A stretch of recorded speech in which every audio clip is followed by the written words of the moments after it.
మీద ఉన్న పెద్దలు గౌరవనీయులు బ్రహ్మానందం గారికి, బీసీవై పార్టీ అధినేత రామచంద్ర యాదవ్ గారికి, నా సోదరులు తుడా చైర్మన్ డాలర్ దివాకర్ రెడ్డి గారికి, తిరుపతి శాసనసభ్యులు మా అన్న ఆరణి శ్రీనివాస్ గారికి, ఎమ్మెల్సీ సుబ్రహ్మణ్యం గారికి, అట్లాగే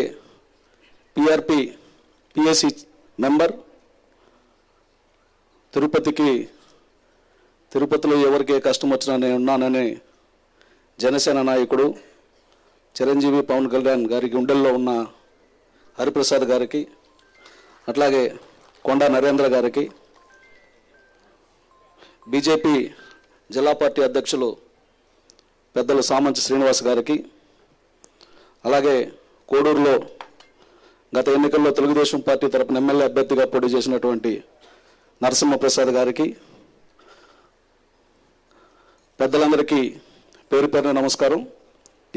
ఈ కార్యక్రమానికి మీరు రావాలి తప్పకుండా అని నన్ను ఆహ్వానించిన మా తమ్ముడు ప్రైమ్ నైన్ టీవీ ముఖ్య కార్యనిర్వహణలో ఒకడైనటువంటి రాజుకి, వేదిక ముందున్నటువంటి గొప్ప గొప్ప కళాకారులకి, వివిధ సేవా కార్యక్రమాలను చేస్తూ సమాజాన్ని ప్రభావితం చేస్తూ సమాజంలో ఇలా ఉండాలని ఆదర్శంగా ఉంటున్నటువంటి మీ అందరికీ కూడా పేరు పేరున నమస్కారం. చాలా శుభ పరిణామం. ఇలాంటి కార్యక్రమాల నిర్వహణ సమాజాన్ని అప్పుడప్పుడు మేల్కొల్పుతుంది, తట్టి లేపుతుంది.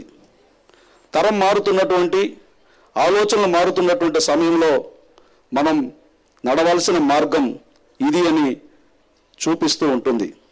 ఈరోజు విశ్వగురు సంస్థ, ప్రైమ్ నైన్ సంయుక్తంగా చేపట్టినటువంటి ఈ కార్యక్రమంలో కామధేను అనే పేరు ఎందుకు పెట్టారని ఆలోచించా. కామధేను అంటే కోరిన కోరికలు తీర్చేది అని. ఎవరు కోరిన కోరికలు ఎవరు తీరుస్తారు? సమాజాన్ని అనేక విభాగాల్లో ప్రభావితం చేస్తున్నటువంటి మీ కోరికలు తీర్చడం కోసం వీరు కామధేను అని పేరు పెట్టి ఆ కామధేను ఆశీర్వాదాన్ని మీకు ఇస్తున్నారని నేను బలంగా విశ్వసిస్తున్నా. ఎందుకంటే ఇక్కడికి డాక్టర్లు వచ్చారు, లాయర్లు వచ్చారు, వ్యాపారవేత్తలు వచ్చారు, కళాకారులు వచ్చారు, చిత్రకారులు వచ్చారు, సాహిత్యకారులు వచ్చారు. అనేక రంగాలలో విశిష్టమైనటువంటి సేవలు చేస్తున్నటువంటి వారు వచ్చారు. మీరు చేస్తున్నటువంటి సేవ మీ కొరకు కాదు, మీరు చేస్తున్నటువంటి కార్యక్రమం మీ కుటుంబం కొరకు కాదు. కాబట్టి మీరు ఆశిస్తున్నటువంటి ఆశయం సిద్ధించాలంటే కామధేను ఆశీర్వాదం ఉండాలి. కోరిన కోరికలు నెరవేర్చడం కోసం కామధేను అవార్డు ఇస్తున్నాం. ఈ అవార్డు మీ ఇంట్లో ఉన్నంతసేపు, మీ దగ్గర ఉన్నంతసేపు మీరు కోరిన కోరికలు విజయవంతంగా సాగుతాయన్నటువంటి ఈ కార్యక్రమాన్ని నిర్వహించడం అనేది ముదావహం. మీరు పురాణాల్లో గమనించే ఉంటారు, కామధేవుని ఎత్తుకెళ్లాలనుకున్నటువంటి కార్తవీర్యార్జునుడిని 1000 చేతులు నరికినటువంటి వ్యక్తిని మనం చూసాం, పరశురాముణ్ణి. ఒక కామధేనువుని ఎత్తుకోబోవాలని యజ్ఞం జరుగుతుంటే ఈ కామధేనువు వల్ల మీకు అన్నీ వస్తున్నాయని జమదగ్ని అంటే జమదగ్ని దగ్గర ఉన్నటువంటి ఆ కామధేనువుని తీసుకెళ్లినటువంటి వ్యక్తికి కార్తవీర్యార్జునుడు అంటే బహుశా యముణ్ణి కూడా బెదిరించినటువంటి వాడు, రావణుణ్ణి బంధించినటువంటి యోధుడు.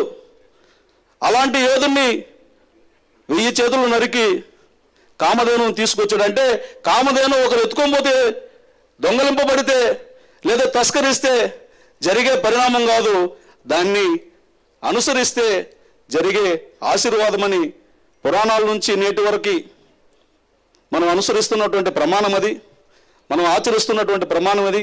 భారతీయ సనాతన సాంప్రదాయాల్లో ఇలాంటి ఒక సత్సాంప్రదాయం కొనసాగడం అనేది, దాన్ని కొనసాగించడం అనేది మనందరి బాధ్యత. మనందరమే కాదు, మనతో ఉన్నటువంటి మరికొంతమందిని ఇలాంటి చైతన్య కార్యక్రమాల్లో చేతులు కలిపే విధంగా ప్రయత్నం చేయాలి. ఒక మీడియా సంస్థ అంటే తప్పులను ఎత్తి చూపడం, దోషులను నిలబెట్టడం, సమాజం ముందు ప్రశ్నించడమే కాదు, మంచి వాళ్ళను కూడా ప్రోత్సహించాలి. చేస్తున్నటువంటి మంచిని 10 మందికి తెలియజెప్పాలి. నాకు ఈ అవకాశం ఇచ్చినందుకు మరొకసారి నిర్వాహకులకు కృతజ్ఞతలు తెలియజేస్తున్నాను. జై హింద్.